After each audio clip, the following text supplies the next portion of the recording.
Hey guys, it's Navonod on No Limit Hold'em. I decided that it'd be interesting to do some live low stakes cash games with amateur players, and I just happen to know that about 15 miles from the place I just moved out of over the weekend, I put the finishing touches on the move. We have this place called Poker on Air, where they use the they've got the RFID or RFPI, whatever the chips are in the cards, so they can read them. So they've got kind of like our modern rabbit cam thing going on, and so they can display their graphics. And on occasion, have Bart Hansen come in, and we've had guys like Jack and Zach from Just Hands Poker, who they seem to really know what they're doing. I've talked to them a little bit, or corresponded them with a little bit. Seem like pretty good guys. Fossil Man came in to do a thing here, and Andrew Brokus, the guys from the Thinking Poker podcast have been here. Well, no, they went someplace else with the guys from Just Hands. But anyway, this is a place where normally what you've got are small stakes fish playing in like leagues or just cash games, like Resnick, one of the guys from the Just Hands Poker podcast, did like a poker class at one of the local colleges, and the final exam was a bunch of guys who were pretty clueless coming and playing a low stakes cash game, and you just see like all kinds of really amateurish plays. So I thought it would be interesting and maybe useful to some of you who play live low stakes cash games to do a breakdown with just, bad, terrible players at the table. And then what do I see when I go to this site and I bring up this this kind of random event? First thing I see is Bart Hansen over there with his Crush Live Poker thing going on. So, but that again is not that surprising. He's not a stranger to Akron. Akron's very near Cleveland too. So it's we've got the Horseshoe. It was Horseshoe. Okay, I'm rambling. I digress. But who do I see? So I'm opening this up so we can analyze the fish. I know that Bart Hansen is not at the table. He's not playing this game, so it makes you think probably this will be a good spot to look at how bad players play bad poker. But who's this character right above Bart Hansen on the far right about here? Could that be? That's Joe Ingram, guys. So I thought it'd be interesting to just pop this up. I haven't seen any of the action yet. If I need to pause and try to get to a hand, but I figured he's going to be in the big blind here. So I just check it out and see what happens. And no, I'm sorry, he's not in the big blind. Okay, well, he'll be in the next big blind. So we'll kind of just bypass the situation. I mean, it's like whoever bets this is probably just going to take it down. Maybe Ingram will peel it once. Maybe he won't. Check that. Yeah, Ingram's got a pretty tough call here. Yeah, I'm sure that's right. I mean, he's got showdown value, but it's going to be one of those spots where it's probably going to be pretty hard to get his hand to showdown. So for those of you who think you always have to peel the flop with a pocket pair, just remember that, and that probably is true in heads up. I mean, if you're playing heads up set, you don't want to be check folding too many pairs on the flop. But just remember, in a situation like that, where your opponent is betting into two players, and you're one of them, and you've got bottom pair with bottom kicker, and there's there's tons of overcards, you can already be beat now. It's going to be impossible or nearly impossible for you to end up with a hand that can be betting for value, or really want to get, like the best run out could be like, the best card that could come would be like an 8. It's not like his opponent can't see that that's a possibility. Or like a 2, which would give him just 8s and 2s, and he's not going to want to go crazy with 8s and 2s. So no really good things can happen, and look at all the things that have to go right for him to even get that hand to showdown. First of all, he's got to have the best hand on the flop, which is definitely not a guarantee. And secondly, it's got to remain the best hand all the way to showdown, with his opponents having at least 6 outs, right? At least, if he's winning, then his opponents would have usually 8 outs, or more, depending on exactly what their hands are. And so he's got to have the best hand on the flop, it's got to remain the best hand on the turn and on the river, and his opponent's got to not put a bunch of pressure on him and allow him to actually get his hand to showdown. So yeah, that's probably the best play, is just to fold. But let's move on. I wanted to see like an entire hand, hopefully. I think there's usually a lot of limping in these games. So with Ingram in the big blind, there's a pretty good chance we'll see like a hand. Yeah, he just flicked in his big blind, so we're on track.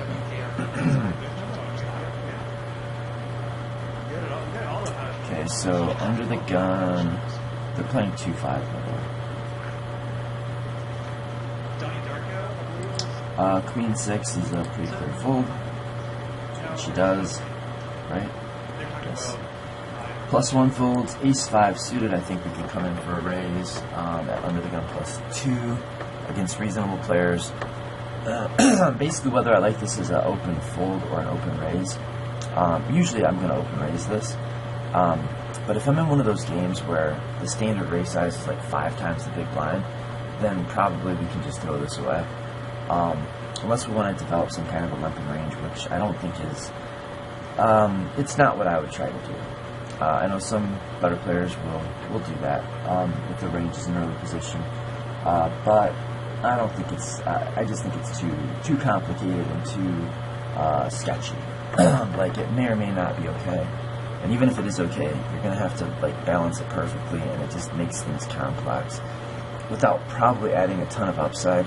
So when I'm in one of these games where the average raise is like, in this, like if it was a 1-2 game or a 1-3 game, if the average raise was like $10 or $15, or even in a 2-5 game, if the average raise was like 20 or 25, then I think we can just fold the ace-5 suited. But if we can come in for like 3 times the big blind and have a reasonable chance of either taking it down, going heads up, or just getting a call out of the big blind and having position, with a hand that plays pretty well post-flop, it c-bets well, it barrels well, etc., then I would open. So if I could open for 3 times the big blind, I would open, basically. If I was forced to play a tighter range because of bigger bet sizing, then I would probably, or not forced, but allowed to play a tighter range and use larger big bet sizing, I'd probably just throw this into the muck. And in a game where probably 3x open will do a lot of work for us, I think ace-5 suited should just open for 3 times the big blind, but he calls. Which in a 2-5 game is far from unheard of. Cutoff has 10-6 and an easy call. Jack-5 has a fold, an easy fold. Now, in the small blind with 4-3 offsuit, it's completely indefensible to make this call. He's very deep stacked, but that doesn't mean that much when your hand is this kind of abysmal. In fact, it actually makes it worse. So when you're deep stacked and out of position, the ability to make the nuts goes up in value. The ability to, or the likelihood of being dominated goes, it hurts you more. And the immediate pot odds that you're being offered right here, right now, mean less. They matter less. And this isn't a 1-2 game. It's a 2-5 game. So his pot odds aren't even that good. So this is a fold for sure. And Ingram has a hand in the big blind. 7-6, which, yeah, let's check our option. I think that makes sense. He's going to have a playing skill advantage to have position on one of the players, and maybe not have a bunch of fold equity with a hand that doesn't want to blow the pot, and from a position where he doesn't want to blow the pot. And he doesn't like dominate anything but like calls, and he is dominated pretty often, I think, when there's a limp.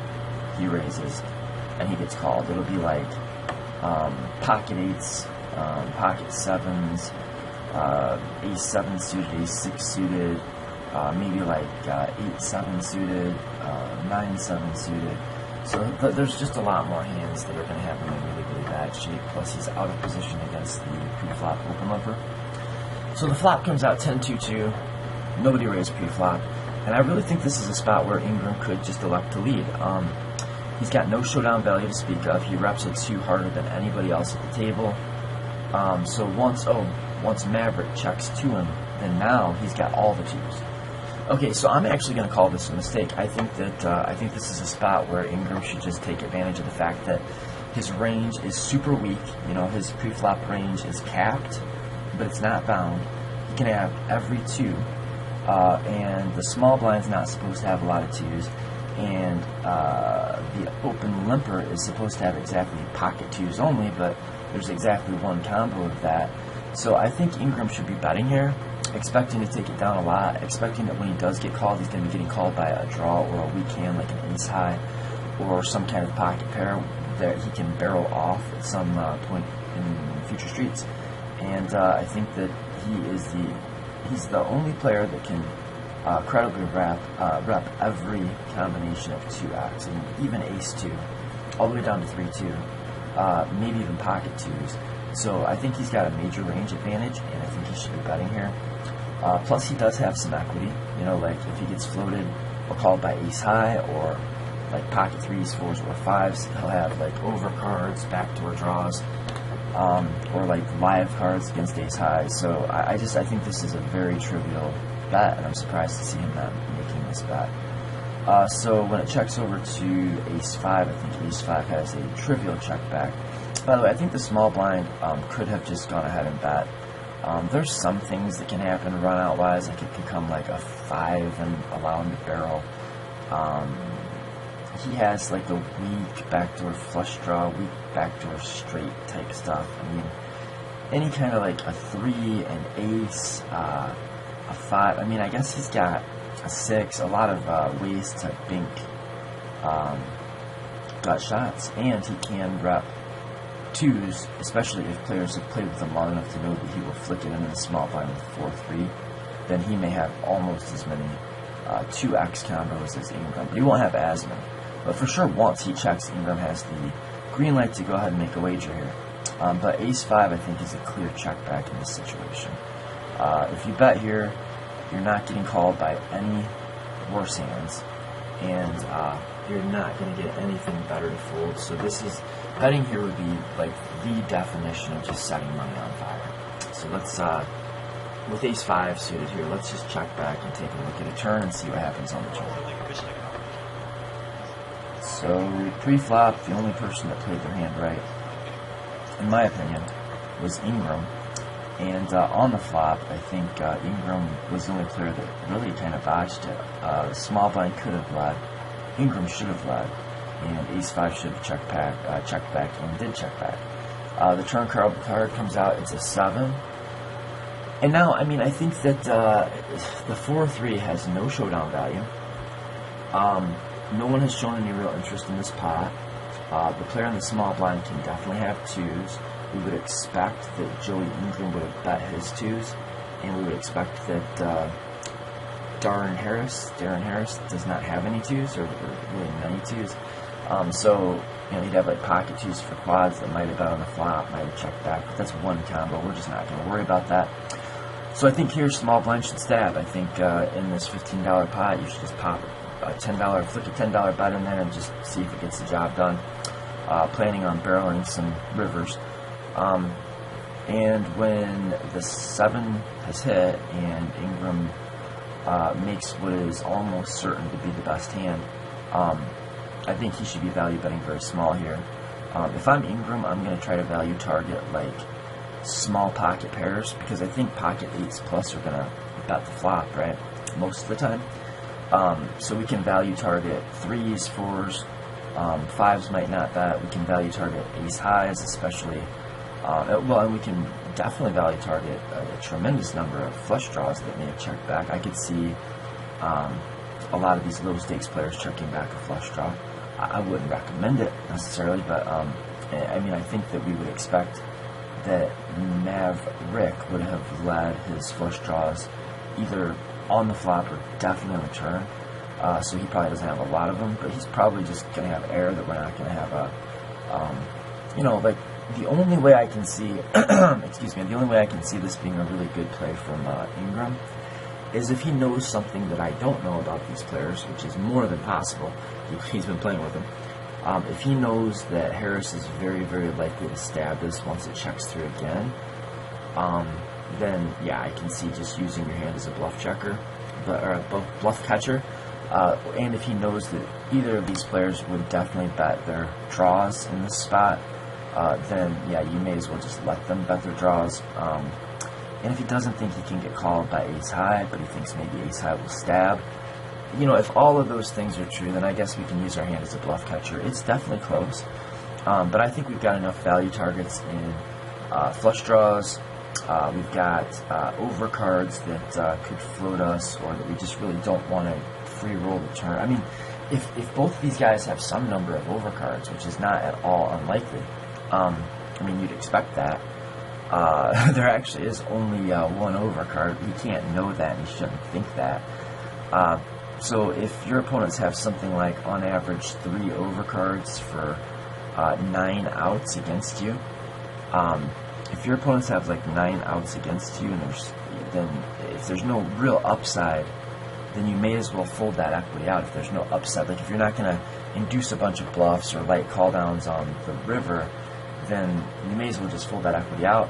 Value target 3s, 4s, and 5s, maybe 6s if they don't raise pre-flop and don't bet the flop. Some ace highs that might call, and any flush draws that have played passively. So I don't know what he's. I mean, I guess he might just have a read that his opponents are going to be maybe be making more aggressive mistakes against his passivity. That they're going to make more aggro mistakes if he checks than calling mistakes against his bets. But I think that's rarely going to be the case in a low-stakes game like this.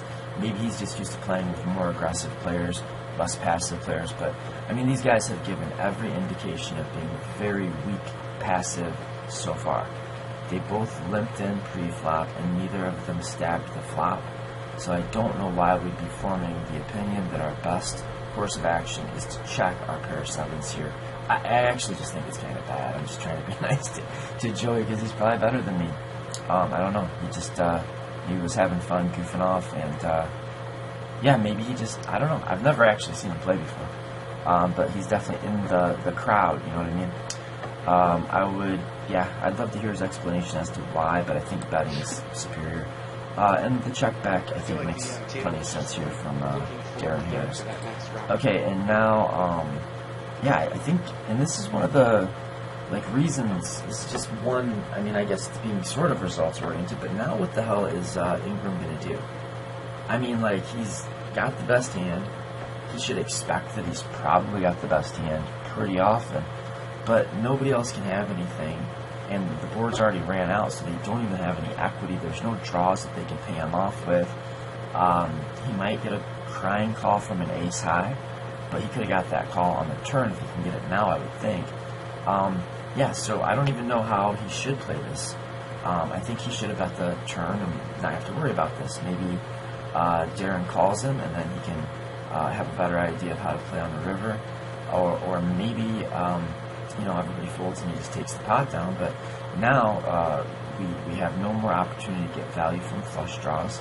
I don't know how happy we're going to be to call a bet. So if we've induced a bluff, we maybe induced a bluff that we're going to feel pretty sick about folding against, pretty sick about paying off.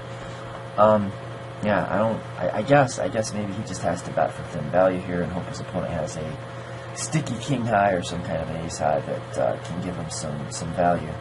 Now, before we even look at that, small blind, I mean, now it's like he wasted his chance. He didn't really have a chance, or he didn't take the chance to stab the flop. And then once it checked through on the flop and he had a super good opportunity to bet the turn, he didn't take that. And now that this 10 comes off, I don't know how he can credibly rep a hand that I think now. I mean, maybe he shouldn't have this hand here, right? 4-3 offsuit is the very worst hand he could possibly have on the flop and on the turn.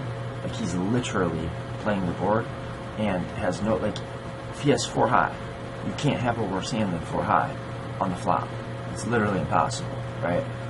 So he has the worst hand he could possibly have. So if he's ever going to bluff, that's the hand he wants to use, right?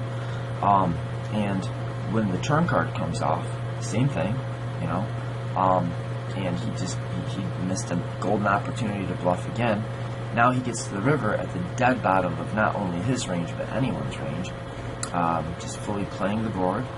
And I don't know, he can't really tell a story that makes any sense. I mean, he maybe can rep like a 7, but I don't know what he's. I mean, I guess he can rep a 7. Ingram's got it, but I'd actually have expected him to bet the 7 too. So, yeah, I think he's just got to check and give up and think that it sucks that he played his hand this way. But I mean, I guess he could stab like $8 and just hope nobody has anything. I mean, yeah, I mean, maybe that is what he should do. It's like he can't credibly rep a value hand, but nobody's been aggressive, so there's no reason for him to expect that somebody's just going to raise him because they don't believe him. They haven't even stabbed, so maybe he could just flick out like a tiny bet there. I mean, if both these guys fold like Jack high and 5 high, you know, 6 high and Jack high, he's just made a very valuable bet. So I guess he could make a tiny bet here, and it wouldn't be bad.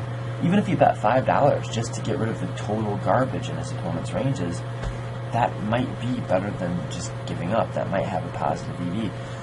It definitely can get some work done. I mean, anything, if he gets both of his opponents to fold literally anything, it's a win. He can't beat anything.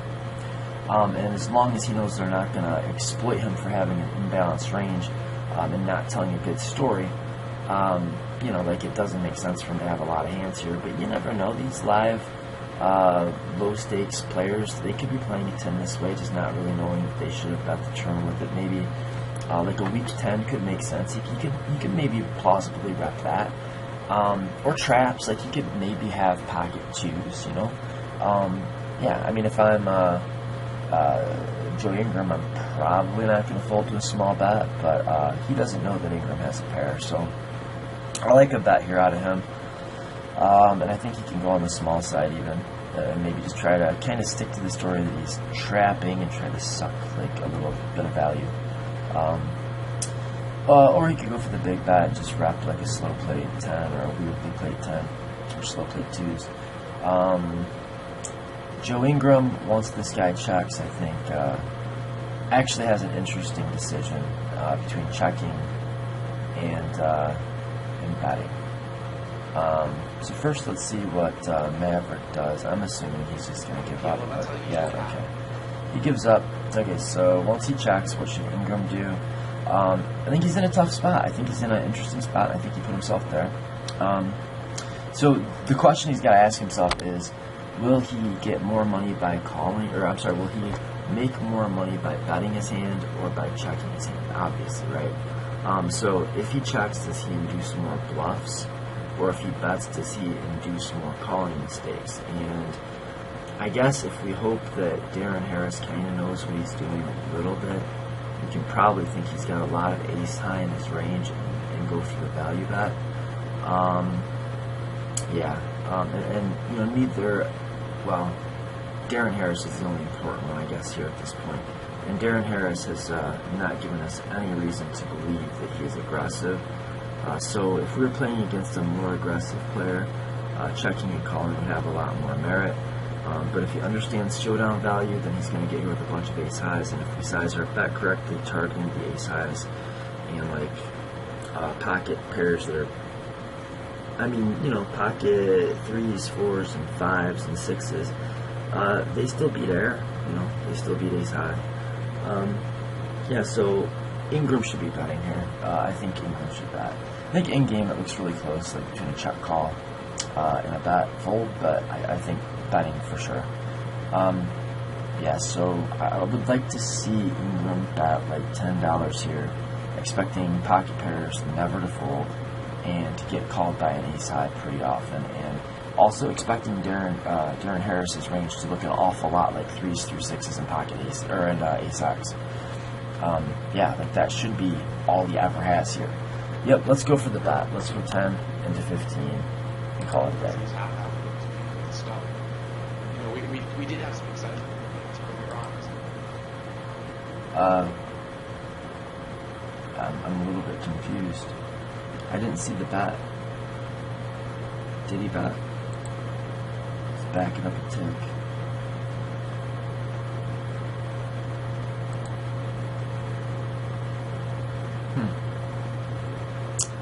Well, apparently Ingram did go for the bet, and it was $10, and homeboy called and dragged the pot. So yeah, I guess I think Ingram played pre-flop very well, made the right choice, and I don't like his play on the flop. I don't like his play on the turn, but I think he played the river just exactly right.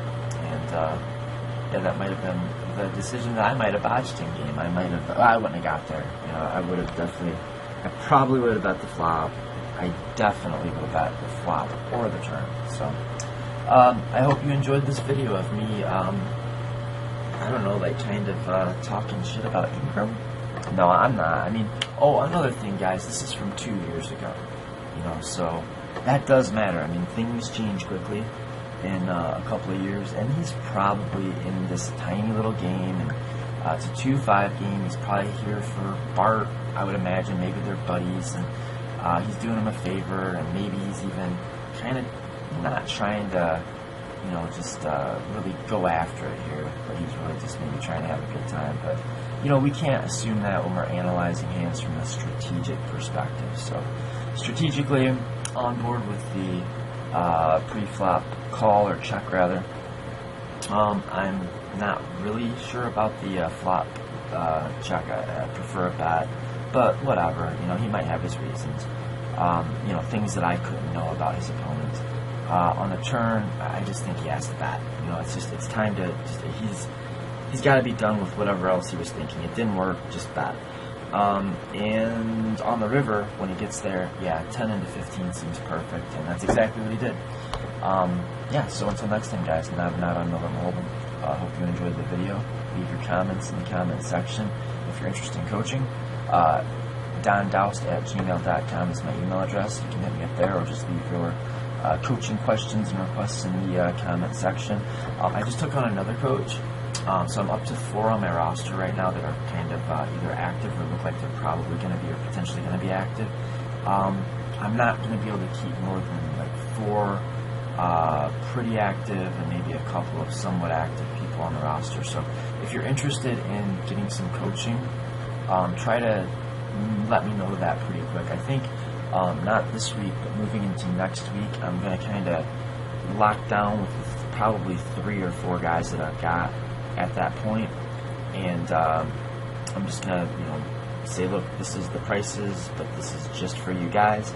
And then if anybody else wants to do like an hour here and an hour there, then we'll probably just do like when I have time availability, like, you know, the full 1 hour pricing, maybe like, you know, a 40-hour session here and a $40 session here and a $40 session there. Hour-long sessions, they'll tend to go a little bit over. But if you get a hold of me before that, if you're like probably the next person that gets involved, like I've got a couple guys that are sort of like maybes, and I've got one guy that I've done some coaching, done 2 sessions with already. Looks like he is going to be getting more sessions, but you know, I think he is, so I'm going to count him as one. I've got another guy that's definite, you know, he's all about it, and I've got another guy that's definite and all about it. So there's another one that has taken the free lesson, and we're still talking about the details, and another guy that hit me up today about setting up that free lesson. So I'm going to say, like, probably out of that, we'll think something like that will end up being about 4 guys in my roster that are consistent, and those guys are going to be like, if I can take maybe of the guys that are kind of on the fence, one of them and like one more at the pricing that we've discussed, and give them like, you know, guaranteed time every week and that sort of stuff. And then beyond that, I'm probably not going to be able to offer the same kind of like Q&A, text me anytime, you know, $20, $25 an hour type stuff. But, you know, I'm not trying to pressure anybody, and I don't want to like say, hey, you know, do it now or forever hold your peace or while supplies last kind of stuff. But I literally am just starting full-time work again, going back to the audiology gig, not this week but next week, so I've got plenty of time right now. But I've got some people, I've got some stuff, and it looks like you know, I want to have 4 people. I don't want to have more than 4 people on like the actual roster. You can do multiple sessions in a week, and that can text me things and that I can text back to. And then beyond that, I don't want to offer 10 hours packages to people beyond that little core group. So whatever I end up with from these 3-ish kind of number of people right now, I can take on one more in a sort of not full time, but package rate kind of way. And then after that, it'll be probably I'll just have to do 1 hour at a time scenarios. So hit me up if you're interested in coaching and do it quick. Just whoever's the most interested, do it the most quick. Till next time, guys. Navonod, over and out. Good quote, L-U-C-K. Let me try that again. Good quote, L-U-C-K, end quote.